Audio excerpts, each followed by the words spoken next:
Hi, my name is Lindsay. I am the artist and designer behind Asthenia Designs, and today I want to share with you the 12 main ways that I use my iPad in my creative practice. These things range from actually creating art to looking for art inspiration, and also some things that maybe you've never thought of and some random tasks. I know that you can do a lot of these things without an iPad, but I am a certified iPad girly. I've had an iPad since I was 15 years old when they first came out because I'm old, and I literally still have my first iPad because I refuse to trade in or get rid of it. You obviously don't need an iPad to be an artist, even a digital artist, but this video is for people who have one and are looking for more ways to use it, or for people who are trying to decide whether or not having one would be a good fit, because it's not a good fit for everyone, but it is a good fit for me, and so here are the ways that I use it. Number one is obviously drawing and sketching. This was the main reason that I begged my dad to give me his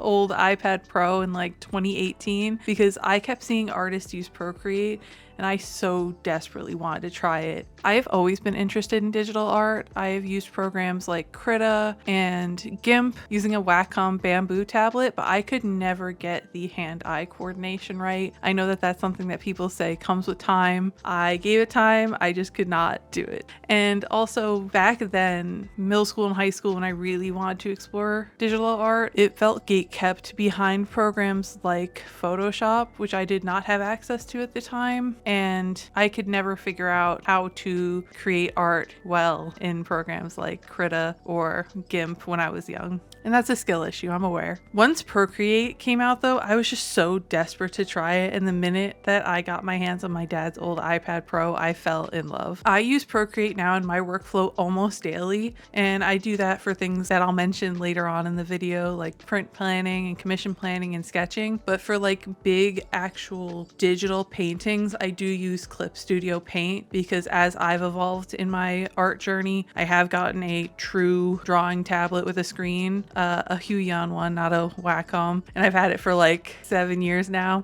I love that I can work back and forth with Clip Studio Paint on my iPad and work on the same piece on my PC, that there is a cloud sync feature that I love. So if I'm working on something really intensely, I can sit here and work at my desk. I can draw on the couch, I can draw in the car, I can draw at my parents' house, I can draw at the library. I just love the portability aspect of an iPad and being able to make digital art on the go. This is literally how I've drawn almost every sticker I've ever sold. It's been drawn on my iPad. Number two, planning paintings. So I am also a traditional artist. I love using my iPad when I'm working on a larger painting to plan it out and make my own reference photos. For pet portrait commissions, which in the past was a big part of my business, I would use Procreate to block out the pet and then plan the actual background colors I would use, because my specific style of pet portraits is, I would say, like painterly realism pet with a flat background. And this is the incorrect term for painting, but if you're a digital artist or a designer, almost like a stroke around the pet. And the way I plan these colors and plan the layout out is on my iPad. On the rare occasion where I'm on a really strict deadline or I have a really challenging piece, I will also use my iPad to project my reference photos on my actual canvas or panel, because you can just AirPlay from an iPad right onto through a projector, depending on the projector you have. I drew the image for my 4 by 6 foot woodcut, or not 4x6. Is it 4x6? But I did a very large memorial woodcut of my cat. I first collaged my reference photo together in actually Photoshop on the iPad, and then I drew it in Procreate on the iPad, and then I projected it onto my big wood block to transfer my image, because there's no other way I could think of to transfer such a large image onto a block. And that kind of goes into number 3, which is reference. My iPad is my favorite reference tool by far. It is large enough to be able to see your references clearly, but it's also portable, so I can literally place it on the easel next to the painting I'm working on. And then if you get stuck on a color, you can also just use Procreate or some other drawing program to color drop colors from your reference photo to help better visualize what you need to mix. Because we all know that color theory can make colors look different optically than what they actually are, and sometimes prints. If you're really struggling to mix that correct color, that is a very nifty thing. Because I have the larger iPad, I can also do split screen and have something to watch on one side while also having my reference on the other. Speaking of, number 4, entertainment. This one's a little silly and pretty self-explanatory, but having an iPad for entertainment while I'm working is really, really useful. I do not have social media on my iPad. I just intentionally keep it off. That means I'm less likely to get distracted if I'm using my iPad to watch, say, like a TV show or listen to music than I am on my phone. Also, I'm normally using for a lot of my short form content, and when I'm filming myself making art, I'm using my phone to film process videos, so I can't exactly watch or control my music from that. Number 5, print planning. In a similar vein to sketching, I use Procreate and the Adobe Suite all the time to plan my prints before I make them, whether they be a woodcut, a lino cut, or a screen print. I can take a picture of a sketch in my sketchbook and then transform it into a workable image on my iPad, whether that's like taking a very loose sketch and making it more graphic and carvable, or I can then take it and make a full-fledged design to be able to screen print, and I can actually do the color separations right there and make transparencies for printing right there. I literally drew the images for my wedding favors right on my iPad, and I did the screen separations as well. I did them manually because there was only 2 colors. I wouldn't do like a CMYK screen print on my iPad. Those color separations are much better for doing on like a Mac or a Windows computer. This is still really useful though for simple screen prints and color separations even for relief prints. Number 6,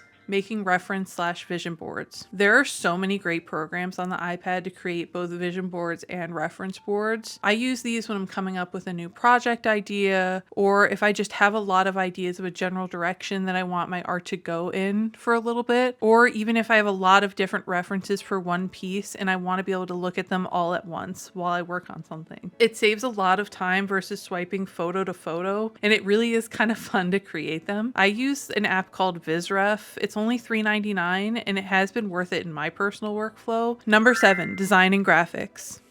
I am an artist and a graphic designer, so of course I have found ways to use my iPad in both my art and design workflows. Design programs like Adobe Illustrator and Affinity Designer definitely have their limitations on iPadOS, but I definitely still think that they have their use cases. For example, if I want to draw something straight from vector that's not mostly shape-based, but it's actually like a drawing in vector, I would prefer to do that on my iPad. But if I am image tracing a raster image that I did in another program, then I would rather use the computer. I used to love Canva on the iPad when I had a subscription through my old job. The Adobe version, Adobe Express, is okay, but I do find it much less user-friendly. I only use that because I already have an Adobe subscription. Number 8, journaling ideas. I love to journal, and most often I do so using a paper and pen, but there is still something fun about journaling on the iPad. And trust me, like, I'm not kidding. I have like a full journaling ecosystem, which I know is nothing compared to some other people's journaling ecosystems, but I still think that there is a use case for journaling on the iPad. Apps like Notability and GoodNotes are tried and true. Plus, iPad recently came out with their own kind of note-taking app. I think it's called Journal. I've never used it. I just think it's fun to journal and take notes on the iPad because you can collage in photos and stickers that otherwise you would have to print out, and I just think it's fun. Number 9, reading and annotating. This one's a little different because it was much more something I did in art school than I do as a working artist now, but I would use my iPad all the time in college to read and annotate articles, specifically in art history. I would do this all the time, and it really did help me to absorb the content of the articles more because I was being an active participant while I was reading. Some people use the iPad to read in general, but I feel like that'd be better with the iPad mini or even maybe the 11. I have the 13-inch iPad Pro, and it's just so big. I would much rather prefer to read on an e-ink tablet like a Kindle than an iPad, but that's totally up to personal preference. Number 10, editing photos and videos. As an artist and a small business owner, I am always taking photos and videos to promote myself and my business. It's literally part of the job. I take most of my photos and videos on my iPhone since it's always with me basically in my pocket. Because this syncs with my iPad, it makes it really easy to just be able to edit photos and videos on there rather than on just like the tiny screen of my phone. I only really edit short videos on my iPad and maybe a few photos at a time. Anything longer than like a 2 to 3 minute video, and I'm definitely editing it on my computer. And if it's like a batch editing session of like a lot of product photos, I'm doing that on my computer, just full transparency. But for quick edits and for quick like editing a few photos for social media, I love to do it on my iPad. Number 11, planning and using knitting and crochet patterns. Technically, I don't sell my knitting and crochet patterns anymore like I used to, but I still wanted to include this because I do consider it part of my creative practice. And I think there are plenty of people who do art that also love to craft. I feel like there's a big overlap, so I'm including it.